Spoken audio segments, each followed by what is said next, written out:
ఏ దేశమేగినా ఎందుకాలిడినా పొగడరా నీ తల్లి తెలుగు భారతిని అన్నది ఈనాటి మన నినాదం. అటువంటి స్ఫూర్తిని అందజేస్తున్న సంస్థ కువైట్లోని తెలుగు కళా సమితి. తెలుగు కళా సమితికి ప్రధాన కార్యదర్శిగా ఉన్న పెండ్యాల వెంకటేశ్వరరావు గారు ఈనాటి మన కార్యక్రమానికి ప్రత్యేక అతిథిగా విచ్చేశారు. వారిని అడిగి కువైట్లోని తెలుగు ప్రజల ఆచార వ్యవహారాలను గురించి, తెలుగు కళా సమితి తెలుగు భాష కోసం చేస్తున్న వివిధ కార్యక్రమాలను గురించి తెలుసుకుందాం. నమస్కారం వెంకటేశ్వరరావు గారు. నమస్కారం అండి.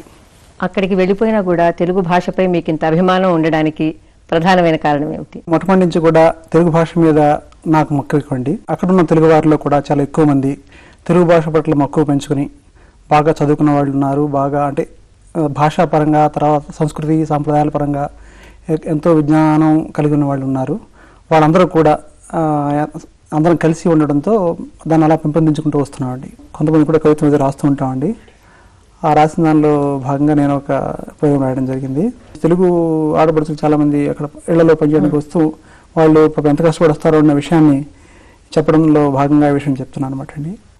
భయం భయం వ్యధామయం భారమైన జీవితం, భయం భయం వ్యధామయం భారమైన జీవితం, అమ్మ నదులి అయ్య నదులి అక్క అన్న చెల్లె నదులి, అమ్మ నదులి అయ్య నదులి అక్క అన్న చెల్లె నదులి, పరదేశపు పాచి పనికి క్షుద్బాధతో బయలెల్లితే, పరదేశపు పాచి పనికి క్షుద్బాధతో బయలెల్లితే, వెతలు బాపుకుందు అని వేలు వేలు గుంజుకొని పట్నానికి బయలుదీసి దళారులా దగా అయినా సరే పట్టుదలతో వచ్చి చేరి పగలనక రాత్రనక ఎండనక చలి అనక నెత్తురోడ్చి వండి వార్చి అర్ధరాత్రి నడుము వాల్చితే, అమ్మాయి అక్క చెల్లె కండ్లల్లో కదలాడగ కలత నిద్ర నేనుండగా టకటకమని శబ్దానికి ఉలిక్కిపడి లేచి చూడ కీచక రూపంలో వాడు, రెక్కల కష్టం దోచి పక్కల పాపం చేసే బంగారం దేశమిది, కొందరిదే స్వర్గసుఖం అందరిది కాదు నిజం, భయం భయం వ్యధామయం భారమైన జీవితం, శ్రీశ్రీ వచించినట్లు పరపీడన పరపీడన పరపీడన పరపీడన, అట్లా రాయడం జరిగింది.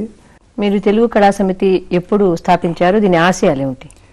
తెలుగు కళా సమితి అనేది అనఫిషియల్గా 83లో ప్రారంభమైనప్పటికీ 89లోది ఒక సంస్థగా రిజిస్టర్ చేసుకుని అక్కడి నుంచి మనం కార్యక్రమాలు చేసుకుంటూ వస్తున్నామండి. మొట్టమొదటిసారిగా డాక్టర్ వెంపటి జనసత్యం గారిని మద్రాసు నుంచి కువైట్ రప్పించి 12 రోజులు మాతో దగ్గర ఉంచుకుని చక్కగా ఆతిథ్యం ఇచ్చి వారితో చక్కగా కార్యక్రమం చేసుకుని ఆనందించామండి. అప్పటి నుంచి ఆ పరంపర అలా సాగుతూ వస్తుంది. ఆ పరంపరలో భాగంగానే డాక్టర్ సి నారాయణ రెడ్డి గారు, అక్కినేని నాగేశ్వరరావు గారు, శ్రీమతి శోభారాజు గారు, కొండవీటి జ్యోతిర్మయ్య గారు, గజల్ శ్రీనివాస్ గారు, డాక్టర్ ఎల్లా వెంకటేశ్వరరావు గారు, ఇట్లా ఎంతోమంది ప్రముఖులు బయటకు వచ్చి వారి ప్రదర్శనతో మమ్మల్ని ఎంతో ఆనందింపజేయించి చేశారండి. చేస్తున్న కార్యక్రమాలకు అక్కడ ఎలాంటి స్పందన లభిస్తుంది? అందరూ కూడా మాతృదేశాన్ని వదిలిపెట్టి దూరంగా ఉండడం ఒక కారణం కావచ్చేమో. అందుకని అందరూ ఎంతో ఉత్సాహంతో ఉత్సుకతతో ఈ కార్యక్రమంలో పాల్గొంటుంటారు. అక్కడ పేరెంట్ వాళ్ళు కానీ తెలుగుకు సంబంధించిన పండుగలు, పబ్బాలు, బొమ్మల కొలువులు ఇక్కడికన్నా చాలా ఎక్కువగా అందంగా జరుపుకుంటాం అనే విషయం చెప్పడానికి చాలా సంతోషిస్తున్నానండి. మీరు చేసే కార్యక్రమాల వల్ల ఇప్పటి యువతరం లాభం పొందిందని మీరు అనుకుంటున్నారా? వాళ్ళ స్పందన ఎలా ఉంది? ఖచ్చితంగానండి.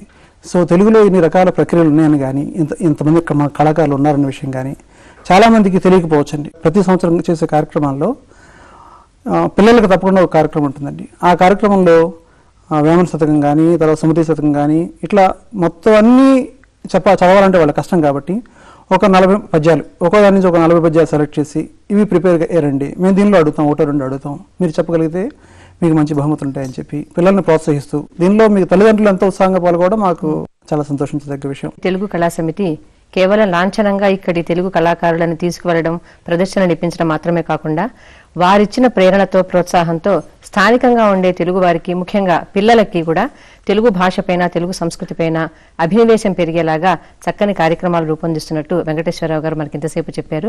వెంకటేశ్వరరావు గారికి ఈటీవీ ప్రేక్షకుల తరఫున ధన్యవాదాలు. నమస్కారం అండి. నమస్తే అండి.